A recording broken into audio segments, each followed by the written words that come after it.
Il s'est personnellement transporté à Goma, zone sous occupation rebelle, malgré les tollés et la désapprobation que cela a provoqué au pays, pour entre autres assurer de lui-même de l'accomplissement des tâches et de l'exécution de ses ordres par les groupes, leur assurant ainsi qu'il était avec eux et qu'il poursuivait toujours et qu'il pouvait toujours compter sur lui. 2. L'élément subjectif de la commission du crime par l'intermédiaire d'une personne ou d'un groupe. Il s'agit ici de l'élément intentionnel. La connaissance par l'auteur intellectuel de circonstances qui établissent son contrôle sur les crimes.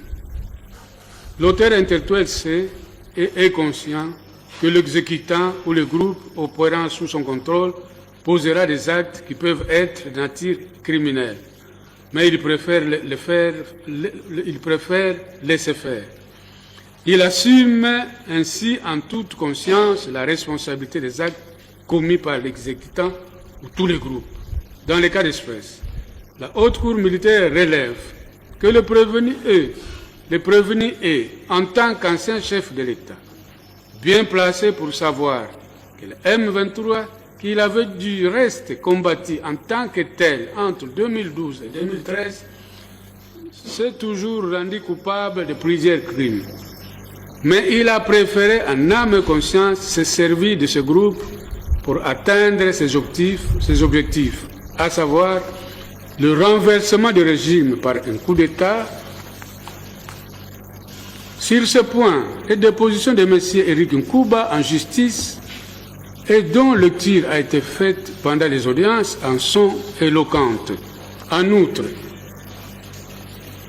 il s'agit ici des actes criminels commis par les éléments de cette coalition dans le contexte de conflits armés qui opposent la dite coalition à l'armée gouvernementale de la République démocratique du Congo et aux compatriotes Wazalendo.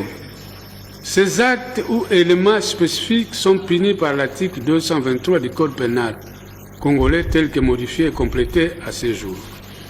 Pour la Haute Cour militaire, le dit prévenu devra donc répondre de tous les actes criminels commis par Nanga et tous les groupes dès lors qu'il est établi que ces groupes opèrent sous son contrôle et son autorité. Il en est donc l'auteur intellectuel. 3.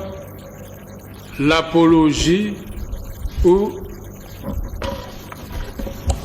On va suspendre un moment le temps.